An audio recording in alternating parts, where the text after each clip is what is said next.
Assalamualaikum warahmatullahi wabarakatuh.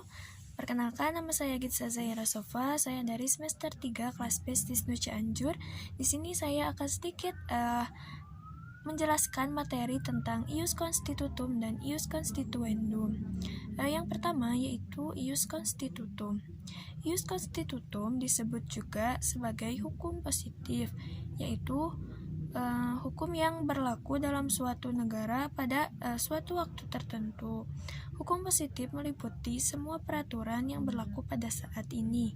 Misalnya, Undang-Undang Negara Republik Indonesia tahun 1945, Undang-Undang Nomor 39 tahun 1999 tentang Hak Asasi Manusia, KUHP, KUH Perdata, dan sejumlah undang-undang lain yang berlaku pada saat ini. Yang kedua yaitu ius constituendum. Ius constituendum adalah hukum yang dicita-citakan dalam pergaulan hidup negara, tetapi belum menjadi kaidah berbentuk undang-undang atau peraturan lainnya. Hukum ini belum berlaku karena masih berbentuk rancangan atau masih dalam tataran wacana. Contoh ius constituendum adalah rancangan undang-undang. RUU akan berubah menjadi suatu hukum positif jika disetujui oleh Presiden dan Dewan Perwakilan Rakyat, kemudian diundangkan dalam bentuk lembaran negara. Surjono Sukanto dan Purnadi Purbacaraka menjelaskan bahwa ius constitutum merupakan hukum yang dibentuk dan berlaku dalam suatu masyarakat negara pada suatu saat. Ius constitutum adalah hukum positif. Yang kedua, ius constituendum. Ius constituendum adalah hukum yang dicita-citakan dalam pergaulan hidup negara, tetapi belum dibentuk menjadi undang-undang atau ketentuan lainnya.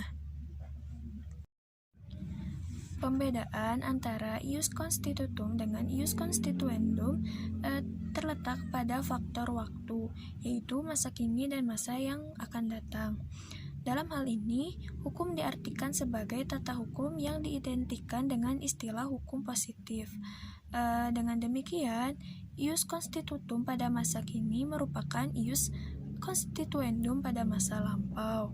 Apabila ius constitutum mempunyai kekuatan hukum, maka ius constituendum mempunyai nilai sejarah.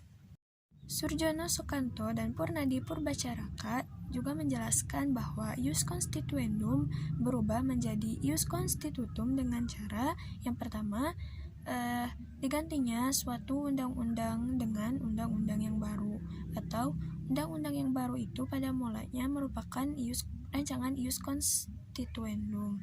Yang kedua, perubahan undang-undang yang ada dengan cara memasukkan unsur-unsur yang baru, atau unsur-unsur baru itu pada mulanya merupakan ius constituendum. Yang ketiga yaitu penafsiran peraturan perundang-undangan. Penafsiran yang ada kini mungkin tidak sama dengan penafsiran yang terjadi pada masa lampau. Penafsiran pada masa kini dahulu merupakan ius constituendum. Yang keempat yaitu perkembangan doktrin atau pendapat sarjana hukum terkemuka di bidang teori hukum. Dengan demikian, pembedaan antara ius constitutum dengan ius constituendum merupakan suatu abstraksi fakta bahwa sesungguhnya segala sesuatu merupakan proses perkembangan.